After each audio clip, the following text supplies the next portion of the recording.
So welcome to our March seminar on viruses and vaccines. So today I'm the moderator. I'm Cécile Vibou. I'm an epidemiologist at the Fogarty International Center of the NIH, and I'm part of the Seattle Flu Alliance. And today our speaker is Kaiyuan, who's also at the Fogarty International Center of the NIH. So Senki received his PhD in applied physics at Northeastern University in the Complex System Institute.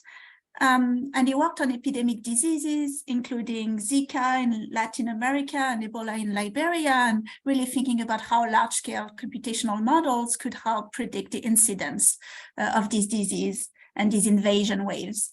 And then he joined NIH a little over 4 years ago, where he's been working on respiratory viruses, including RSV, and more recently has done a lot of work on COVID-19, and this time really looking at much more detailed individual level data to look at how acquisition of immunity and contacts could affect the risk of infection and onward transmission. So he's going to talk about this COVID work today across a number of different studies. But before that, we'll have a short update on the on surveillance data for COVID-19 in the Seattle area. And before we move on to the talks, I wanted to introduce our next speaker for next month, which is J.T. Macron, who's a senior scientist at Helix and does a lot of molecular epidemiology and phylogenomics. So that should be a very interesting talk as well. Okay, so I'll stop sharing and then leave the floor to Pavitra for an update on genomic surveillance. Thanks, Cécile. Share. Okay. All right. Hi, everybody. I am filling in again for Trevor to provide the 5-minute quick genomic update on what things are looking like with SARS-CoV-2 in the US, particularly in our region. So across the US, as we all know, all our numbers are generally trending downwards, both in terms of case counts as well as hospitalizations. We've already talked in previous genomics updates about how overall testing has declined, so case numbers are difficult to rely on. So another metric to watch for is wastewater. Wastewater concentrations are also trending downwards, consistent with all the other numbers. This is data provided by BioBot, the top figures from the CDC. And when you break it down by regions from BioBot's data to all 4 regions are trending downwards in terms of wastewater concentrations. In terms of our sample volumes, we've declined a lot. That's true across the US for many labs. So currently we're testing well under 1,000 samples a day. We're still seeing positives come through, and whatever we get, we are sequencing a random subset of that. But the numbers are really low. What's the primary variant? XBB 1.5 continues to be the dominant variant. It now accounts for over 90% of sequenced cases across the US.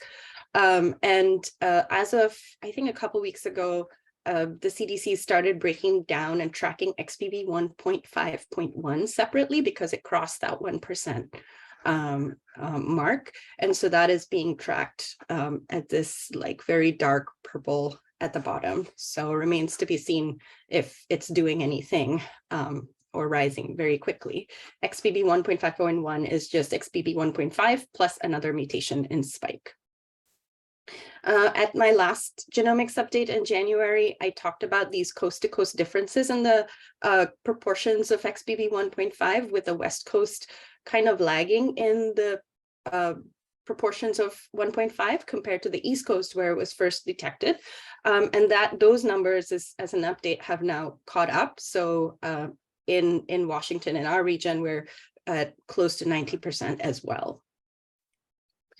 So some sublineages of concern. So where do we go from here and what should we watch out for? I just wanted to highlight one, which is XBB 1.16. So India has been seeing a slight increase, or not a slight, but a pretty significant increase if you look at numbers as percent increases in cases over time over the last few weeks. So cases have been almost double of what they were previously. So on a day-by-day basis or week-by-week basis, So the question then naturally is there a particular variant that is driving that surge? And so there's some initial data. This is a tweet from, oops, that disappeared. There was a tweet from Dr. Vinod Skaria from India, who has been tracking some of these variants. And so he posted this earlier this week, and the numbers are really small. If you look at these numbers at the top here, there's less than 100 sequences each week, but it looks like this one particular sublineage XBB 1.16 seems to be rising in proportion over there. So it's possible that that's what's driving these cases, but it's still very early to say what it might be doing there and what it might do elsewhere once it arrives. So I think that's all for my updates, and now I will stop sharing. Thanks, Pavitra, and we'll take questions at the end. So off to you, Sanki. My talk today is the role of observational studies in characterizing the evolving epidemiology of SARS-CoV-2. With that being said, I would like to clarify that my presentation today does not aim to provide a comprehensive overview of all the observational studies related to SARS-CoV-2. Instead, I will be sharing a biased sampling of a few observational studies that I have had the opportunity to be part of at different stages of the pandemic. So here is the motivation slides. So why using observational studies in general, and specifically why it is important to understand SARS-CoV-2 epidemiology. So to begin with, observational studies provides evidence directly from human, comparing to in vitro experiments or animal models. Those findings may not necessarily translate well into human. And additionally, observational studies are conducted in a natural setting, which could be more representative than randomized controlled trials, where interventions are randomly assigned to the participants.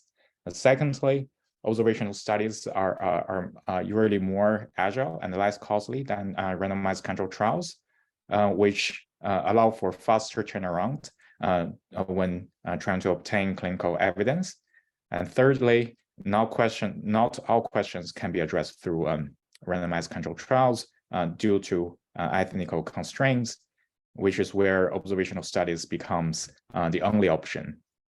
So, however, there are many limitations associated with observational studies, such as confounding biases, selection biases, or censoring. Nevertheless, these limitations can be overcome or minimized with well-planned study designs, better data collection, and the application of more sophisticated statistical or mathematical modeling methods. So in this talk, I will be focusing on utilizing observational studies to characterize SARS-CoV-2 transmission with very brief discussions on COVID-19 disease burden. So before we dive into the specific studies, I'd like to introduce a few basic concepts in infectious disease epidemiology. That are important to understand pathogen transmission. So in infectious disease epidemiology, a key parameter to characterize a pathogen's transmission potential is the basic reproduction number. This parameter characterizes, on average, the number of secondary infections that one primary infection could generate in a population of interest. So for the naive population, we refer to this as a basic reproduction number. And for an immunized population, we will refer to this as the effective reproduction number.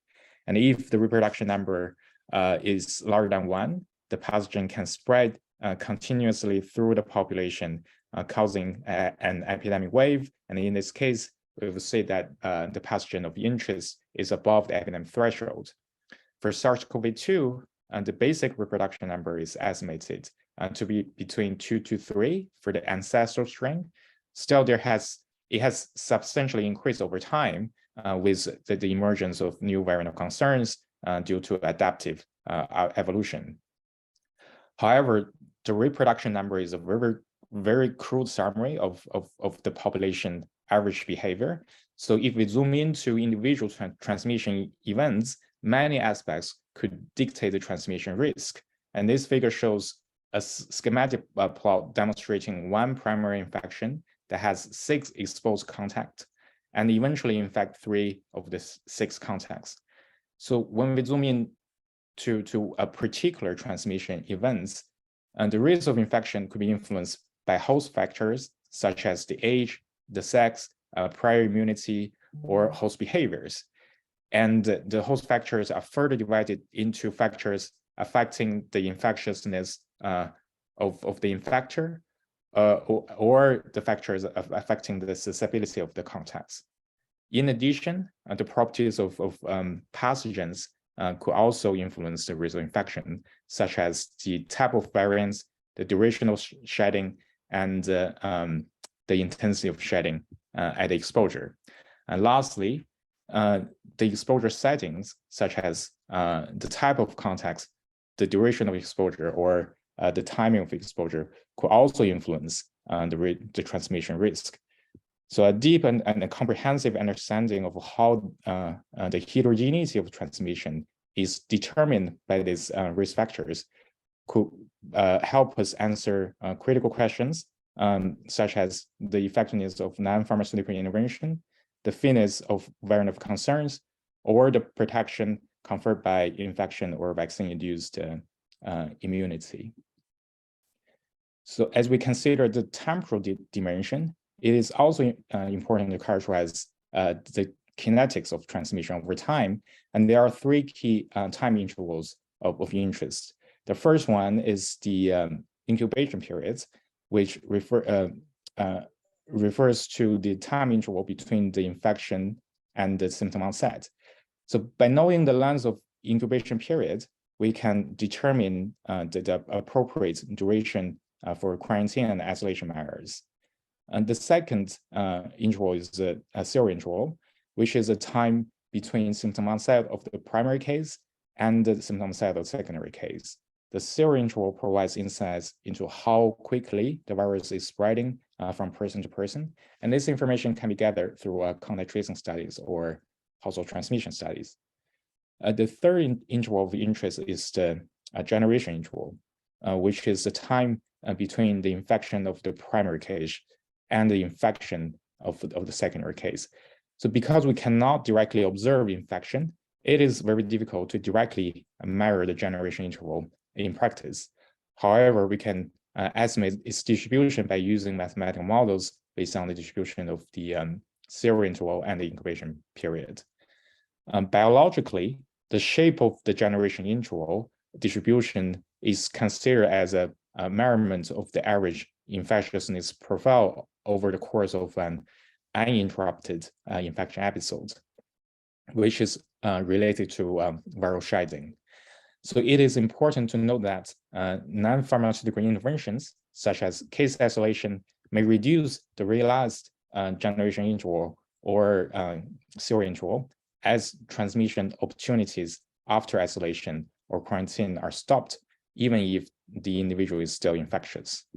So by studying these 3 intervals, we can better understand the kinetics of SARS-CoV-2 transmission and inform public health measures. And in the remainder of this talk, I will provide examples of how observational studies have been used to characterize both the transmission risk factors that I mentioned in the previous slides and the transmission kinetics that I described in this slide. So here is the outline for the study I'll be presenting today. So first, I will discuss a case series study that was conducted in the early days of the pandemic across mainland China. So this study utilized information gathered from the internet and will provide insight into the initial spread of the virus. So next, I will present a comprehensive contact tracing study that was conducted in Hunan province, China. And this study occurred immediately after the first wave in Wuhan, and the data was a byproduct of the containment interventions that was implemented in the province. The third study I will present is a classic case ascertained household transmission study that took place between the first and second waves of COVID-19 in Costa Rica. And this study focused on the role of behavioral factors and the preventive measures on the transmission dynamics within the household. And lastly, I will present the result from a prospective household cohort study that was conducted in South Africa. This study began with the wave caused by the ancestral strain and continued all the way through the Omicron BA.1/2 wave, for which we have the opportunity to characterize the evolving epidemiology of SARS-CoV-2 with the emergence of variants of concerns.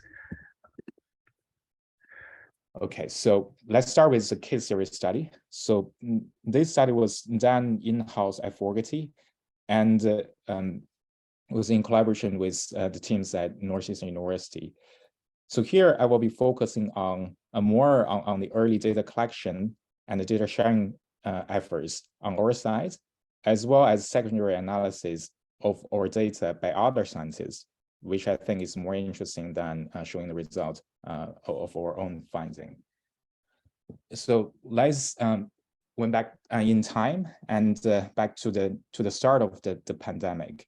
So on January the 1st, 2020, the Huanan seafood wholesale market, which was the epicenter of this pandemic, was closed down by the Chinese authorities.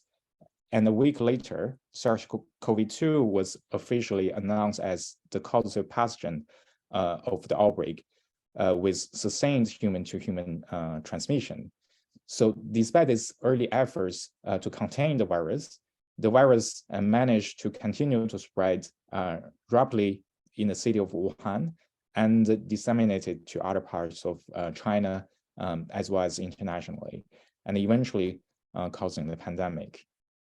So in response, the China CDC upgraded the public health emergency response level to the highest level, and the local health agencies across China began to share epidemic situation reports along with highly granular SARS-CoV-2 case series data on a daily basis. However, this information was rather fragmented and not organized at a centralized data repository. But fortunately, there is a website called dxy.cn, which is an online community for Chinese physicians and healthcare professionals, which I think is similar to a combination of Medscape and Doximity in the United States. And they really step up and create this a dashboard of outbreak situation reports that synthesize all the COVID-19 related information across the country. And the DXY really invested significant resources in cross-validating the accuracy of the information, and was able to keep up with the pace of rapidly emerging data. So this data sharing effort, along with similar ones supported by Chinese tech companies and the media companies, has become a reference point for the general public in China in terms of outbreak situation awareness in the early days of the pandemic. So of particular interest to the scientific community was a large amount of individual level case information with highly detailed metadata that was being broadcast in real time on a particular section of the DXY website. So given the gravity of the situation, I started translating a case series data into English and put them in the format of a line list patient database with detailed epidemiological information such as the case's age, sex, symptom onset date, the timing of the exposure, and was their clinical outcomes. So we want to get this information to the scientific community globally as fast as possible. So we took the most pragmatic way we could think of at the time, which is sharing the information on Twitter through a public accessible Google Sheet. So the first patch of data was released on January 21, 2020. And then as early as January 23rd, scientists on Twitter start analyzing the data and posting their preliminary findings, which I think has become a common theme through this pandemic. So several people immediately noticed the drastic increase in disease severity with age just by looking at this case series data, which is now known as a hallmark feature for SARS-CoV-2. So another legacy of our data sharing efforts were on the estimation of the incubation periods. So a group of Dutch scientists from RIVM in the Netherlands and analyze our data and provide one of the earliest estimates of SARS-CoV-2 incubation periods. And this paper was published on February 6, 2020, and played an instrumental role in shaping the SARS-CoV-2 quarantine protocols in the early days. So these two examples really demonstrate that despite case series data being convenient samples collected from publicly available information, they could be quite powerful as first passes in characterizing the property of an emerging pathogen. So the second study I will present is a comprehensive analysis of contact tracing data in Hunan, China. And this is in collaboration with Professor Hongzhe Yu's team at Fudan University, who team up with the Hunan CDC and then along with many other collaborators at the Indiana University and the Northeastern University. So to provide some backgrounds of the study, so Hunan is a province in China that is adjacent to Hubei, which was the original epicenter of the pandemic. So the province experienced an early but very transient outbreak, which peaked in late January, but was swiftly brought under control with a combination of non-pharmaceutical interventions, including case isolation, contact tracing, as well as population level lockdown. So in total, there were 1,178 cases captured through the SARS-CoV-2 surveillance system in Hunan, China, and more than 15,000 close contacts has been traced, representing roughly 20,000 unique exposure events. All cases were confirmed by PCR, and after February 7th, contacts were tested by PCR, irrespective of their symptom presentation. All cases were hospitalized regardless of their clinical severity, and all close contacts were under medical observations in centralized facilities such as hotels or makeshift hospitals. So based on the highly detailed contact tracing database, we first reconstructed transmission chains among these 1,178 SARS-CoV-2 infections. So figure on the right shows one realization of the reconstructed transmission chain. And the bar plot in the bottom shows the distribution of the number of secondary infections. So the average number of secondary infections, or the reproduction number, is 0.4. This is lower than the epidemic threshold and in line with the successful suppression of the outbreak in Hunan. So the distribution of secondary infections is over-dispersed, meaning 15% of cases responsible for 80% of onward transmission. And this phenomena is also known as the super spreading effects, which has been widely recognized as a hallmark feature of SARS-CoV-2. However, we were not quite satisfied with just a phenomenological observation of this super spreading pattern, but would like to understand the mechanism behind this observed transmission heterogeneity. So we start with examining the transmission risk factors by comparing the characteristics of infected versus uninfected close contacts. So we were able to identify several significant risk factors associated with SARS-CoV-2 transmission. And after adjusting for other covariates, we found that household contacts pose the highest risk, highest per contact transmission risk, followed by extended family, the social contacts, and the community contacts. And the healthcare contacts pose the lowest risk, indicating adequate preventive measures were taken in the healthcare setting at that time. Interestingly, we also find that the risk of transmission change with implementation of lockdowns. So the risk of household contacts increase in terms of transmission increases after the lockdown, likely due to more frequent and prolonged interaction with household members during the lockdown period. However, the risk of transmission decreases after lockdown for social, community, and healthcare contacts. And this is likely reflecting the adoption of more prudent behaviors outside the household setting. So prolonged exposure increase the risk of SARS-CoV-2 infection, with 1 additional days of exposure increase the risk by 10%.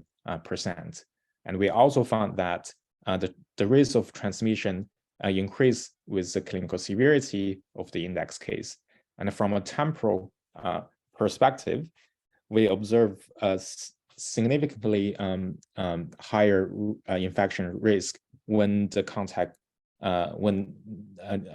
with individuals at their time of symptom onset, indicating patients most infectious around the time of symptom presentation. And then based on the regression analysis, we calculate that the secondary attack rate for different contact types. So the average secondary attack rate for household contact was about 7%, and there was 2% for the around 2% for the extended families, and below 1% for social and community contacts. So in terms of the kinetics of transmission, we could directly observe the impact of case isolation on the transmission dynamics of SARS-CoV-2. So recalling that the theory interval is defined as the time interval between the symptom onset of the primary case and the secondary infections, we observed that faster case isolation shortened the theory interval and increased the proportion of transmission occurred in the pre-symptomatic phase. So this implies isolation is successful in blocking onward transmission from an infectious individual once they're being isolated, but still infectious. So we also observe that the timeliness of case isolation increased over the course of the outbreak. So the average time from onset to isolation decreased from 5 days at the start of the epidemic to 2 days at the peak of the epidemic, and eventually went down to 0 days at the tail end of the epidemic. So we further use mathematical models to reconstruct the infectiousness profile of a typical SARS-CoV-2 infection in the absence of any intervention.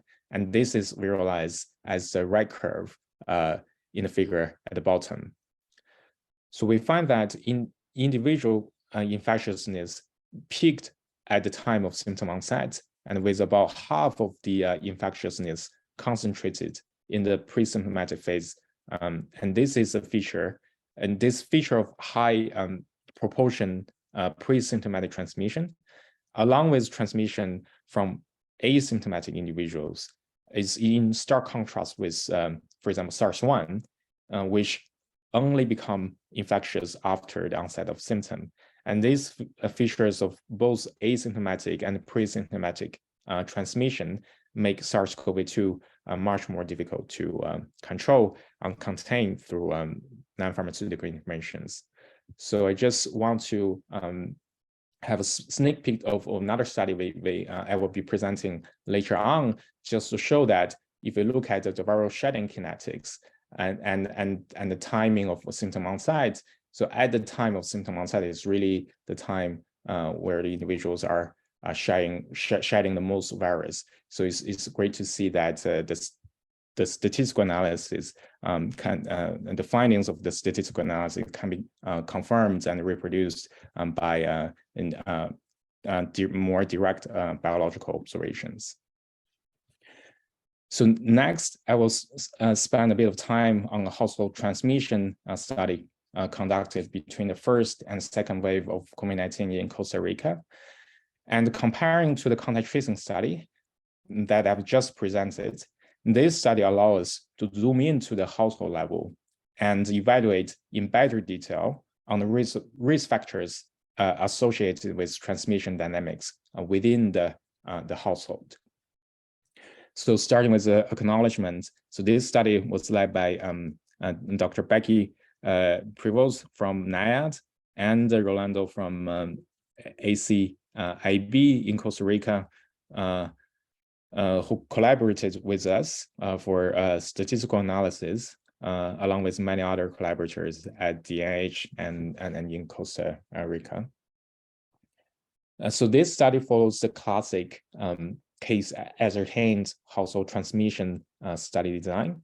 So initially, PCR confirmed SARS-CoV-2 cases were selected from the Costa Rica's National Surveillance Registry as the index case of the household, and household contacts were subsequently approached and enrolled.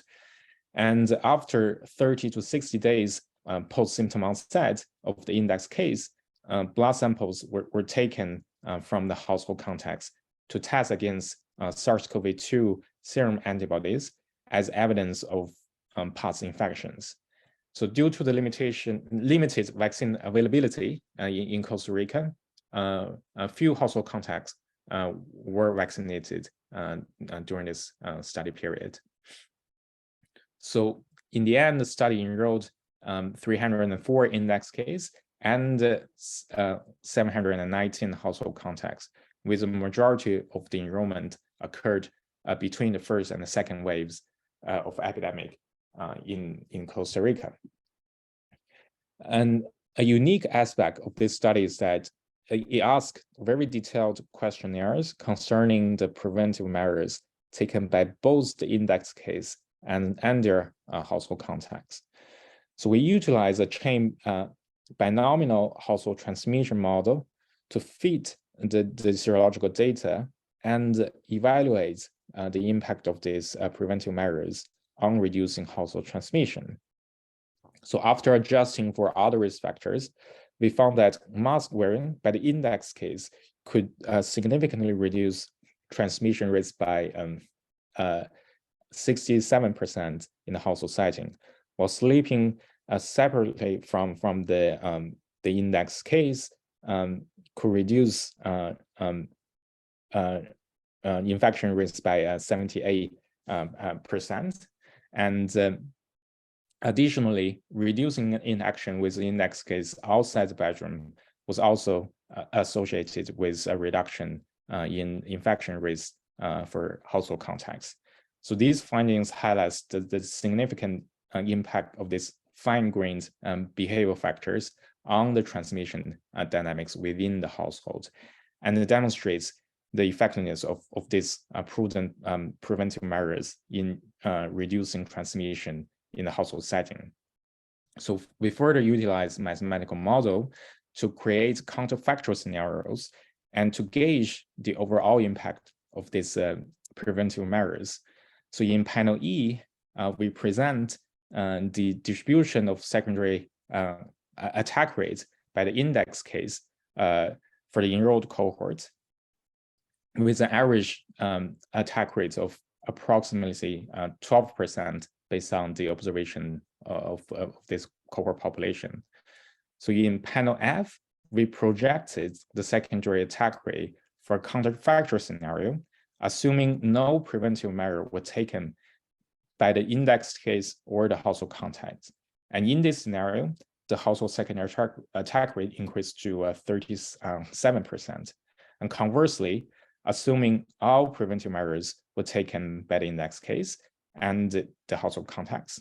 As shown in panel G, our model projected that the secondary attack rates by the index case could be reduced to a mere 5%, highlighting the effectiveness of these preventive measures in the household setting. So one side note I would like to highlight for the study is that we ask symptom questionnaires for both seropositive household contacts, which is the red bar, and seronegative household contact, which is the green bar.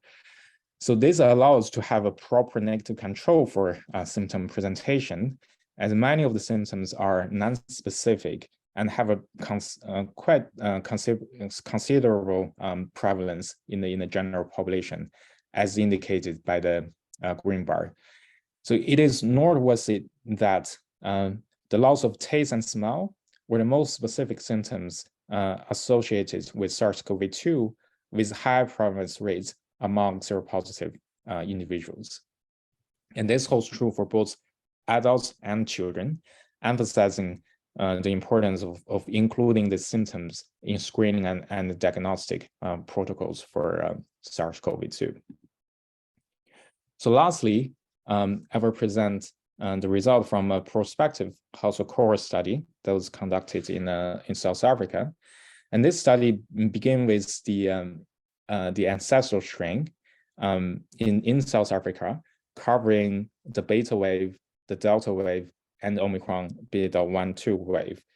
So the longitudinal nature of this study provides us the unique opportunity to characterize the evolving epidemiology of SARS-CoV-2 with the emergence of new variants. So the first CIS study was led by Professor Cheryl Cohen and ICD in collaboration with many amazing clinical field IP and laboratory teams in South Africa and internationally. And Cecile and I from faculty, we're mostly contributing to the statistical analysis of this study. So here is a brief overview of the study design. So the first study has two study sites, one in the Agincourt demographic surveillance site, which has a rural setting, and the other one is in the Joburton Township in Klerksdorp, which has an urban site. Has an urban siting.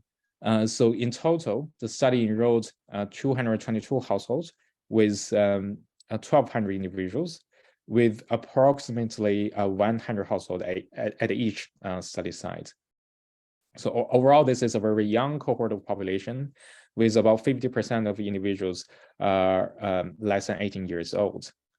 It has a large households in the rural size, with half of the households has more than 7 individuals. So the prevalence of people living with HIV is about 14% for the rural side and 70% for the urban side. And this is similar to the national average, and it reflects the high burden of HIV in South Africa. So here is a slide showing the specimen collection of this study. So the study has an intense follow-up period that started before the peak of the ancestral strain and lasted all the way to the end of the Delta wave. So during the intense follow-up period, the first CIS study was collecting respiratory samples at a twice weekly frequency, irrespective of participants' symptom presentation. And then the panel on the right is a visualization of the respiratory sample being collected. So this is what we call a PCR mosaic. So for each row represents one participant, and each column represents one visit. The red color represents PCR positive, the pink color represents PCR negative, and the white color represents missing samples. So as we can see, we have pretty good coverage in terms of respiratory samples for this cohort population, and we can see, with our eyes in terms of how the pathogen was spreading through this population with successive epidemic waves. And in addition to the respiratory sample collection, the study also routinely collect blood samples at 2 months intervals. And this serum sample collection has gone beyond the intense follow-up period, and was able to also cover the Omicron wave.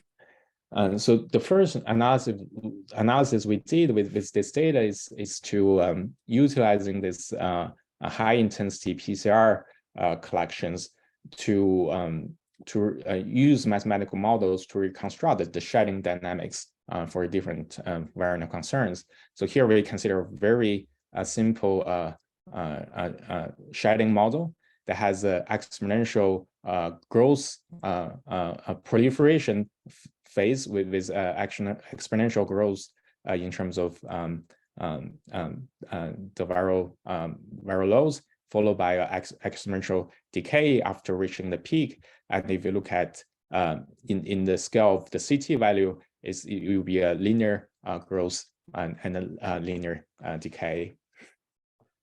And we fit this shedding model to each individual shedding data dynamics, and we did this for different variant of concerns. So what we find is that for SARS-CoV-2 infection, in general, it has a very short proliferation stage that lasts about 2 to 3 days, followed by a longer clearance stage that lasts about 7 days. And the total duration of shedding is about 11 to 12 days. And if you look at the peak shedding, the CT value is between 20 to 25. We run a regression analysis to identify factors associated with our SARS-CoV-2 shedding, and we find that symptomatic infections tend to shed more for both peak shedding and the shedding and longer shedding duration. And in terms of variant of concerns, we find that both Delta and the Beta variant sheds more at the peak. So there is a 2-unit difference in terms of CT values between Beta and the ancestral strain, and the 4-unit CT value difference between Delta and the ancestral strain. But we do not see a significant change in terms of shedding durations.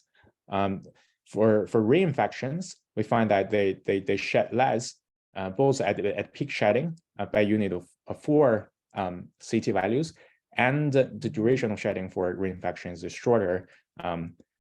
It's 3 days shorter compared to primary infections.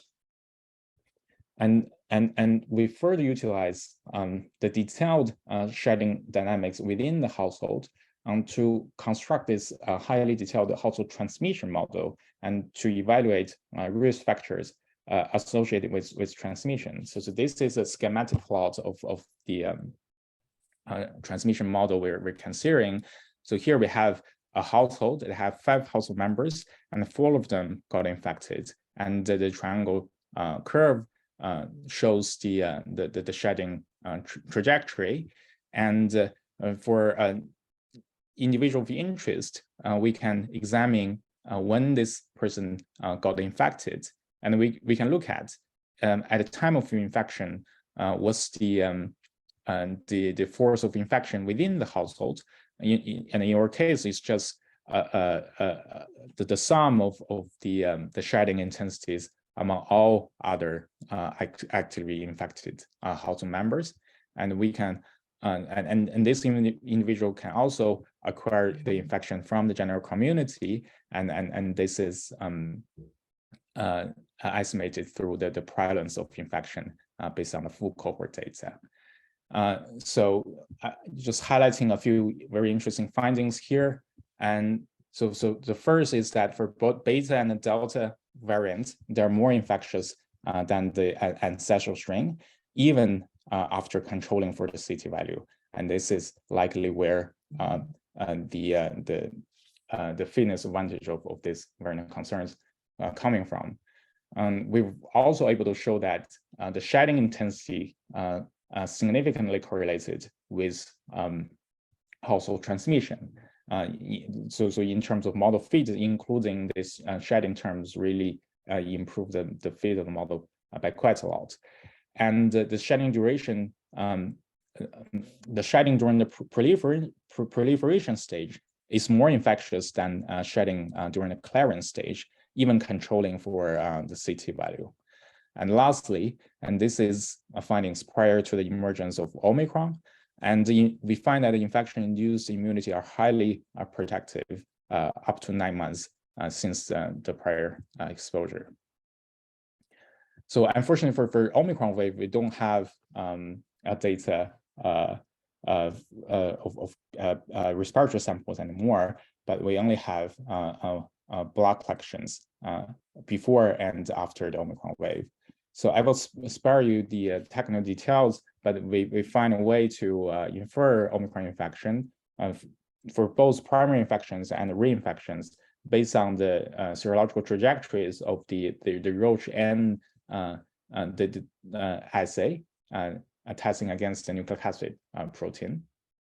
And we calibrate this method with the data during the Delta wave, in which case we have the PCR as a ground truth. So this is a slide showing that the secondary the infection attack rate for the Omicron BA.1.2 wave, which is at around 60% for both the rural and urban sites. This is much higher than prior D614G, Beta, and the Delta waves.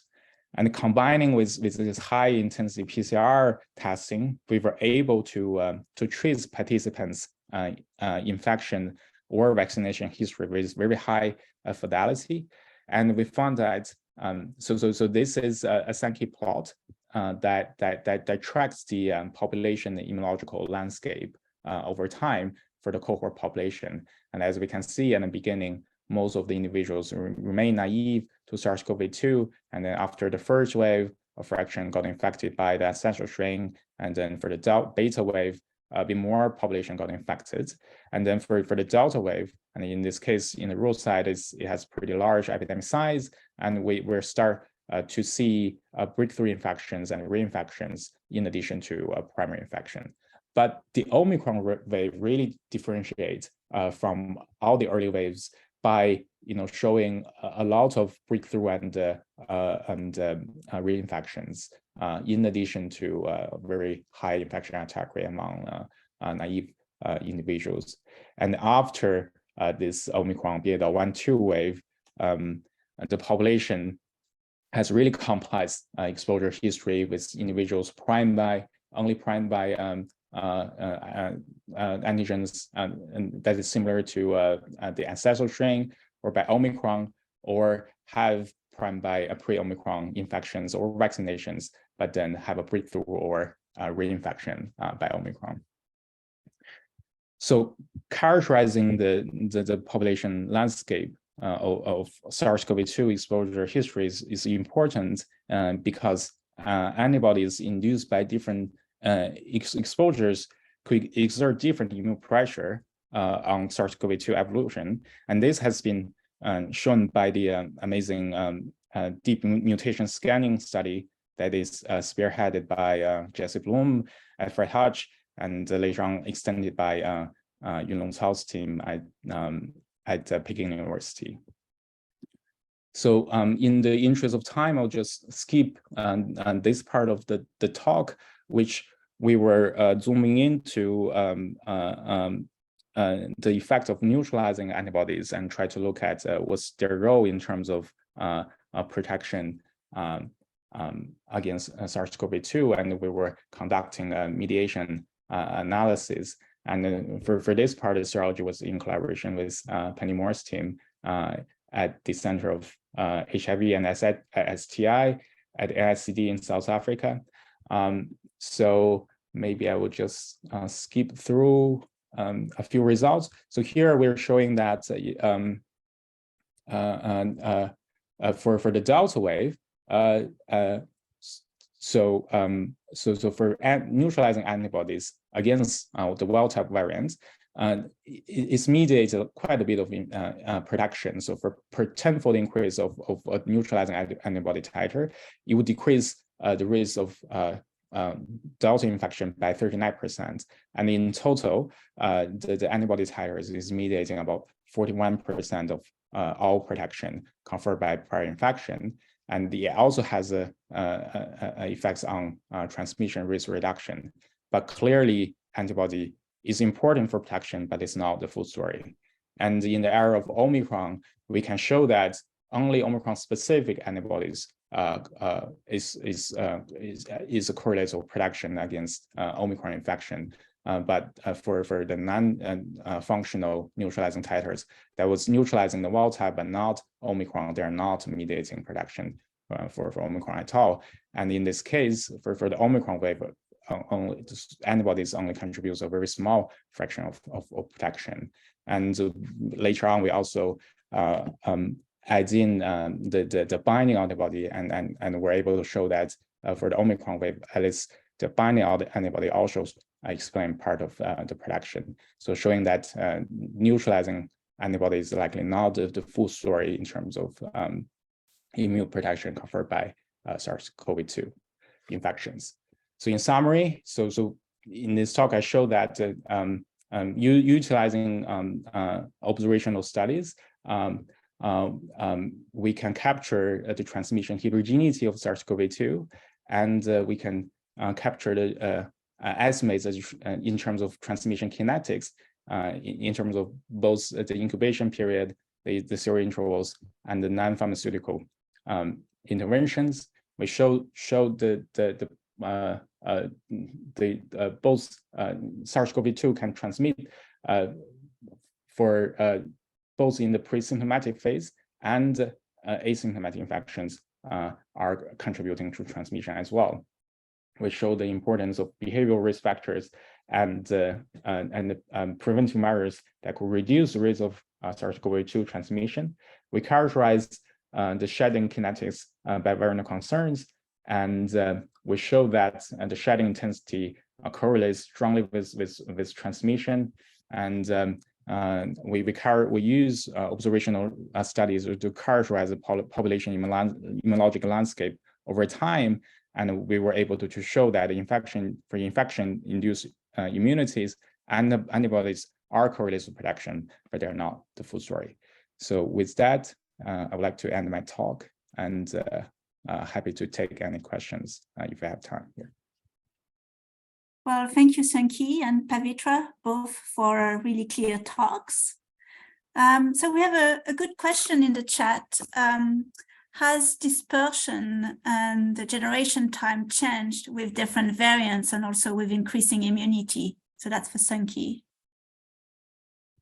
Yeah, that's a great question. So so we just had a paper. This is in collaboration with Sang-Woo Park at Princeton University. So he has a modeling analysis looking at the generation intervals for Omicron, and he was able to show that it's for Omicron, the generation interval actually is shorter than, for example, compared to Delta. And the other question is. Yeah, dispersion, right? Heterogeneity. I mean, you've showed that it changes with intervention too, right? But I mean, would it change with immunity maybe? Or variants? So we don't really have very good data in terms of contact tracing for Omicron, because most of the countries start adopting the mitigation strategy. So we don't really know, but you'll be an interesting question to look at. Well, I have a question for Pavitra. So you've shown this new variant from India. I think it has 5 mutations. And a few months ago, there was this nice categorization of new variant in terms of its level 5, level 6, or 7, in terms of number of mutations. I think it was away from BA5 because it's so difficult, to characterize each variant individually. So this variant from India, how far away is it immunologically from, what we've seen so far? I don't think we know too much. This is like pretty new. So I don't think it's just a few mutations away from XBB 1.5. So I imagine it would be pretty similar, but not really sure. Yeah. So maybe one last question for Sankey. I mean, you've shown very, very intricate analysis of detailed data, right? And this was, a lot of those studies happened because it was the pandemic. I think in the US in general, we're pretty bad at collecting this sort of very detailed household level or contact tracing information. And perhaps this is changing because of COVID-19. But do you think it is justified to try to run these studies in the endemic period? Or is it just for pandemics? I think it would definitely worth, running these studies in the endemic. So those type of studies, compared to the randomized control trials, their size are much smaller, right? So it's very likely that it's much more manageable to do, and especially with the new technologies that we have right now in terms of testing. So maybe one could really control, manage the cost pretty well, and those informations are super useful in terms of characterizing a transmission for respiratory virus, which we don't really understand them really well for other important viruses like RSV or influenza. So I really hope to find new studies that was conducted in the US that has similar study designs. Last minute question. Okay, well, I think we will end here, and again, join us next month for JT's talk, which is, I think, also going to be very interesting. And do not hesitate to reach out to Sankey if you have any questions or follow-up about his talk. Thanks, everyone. Have a good day.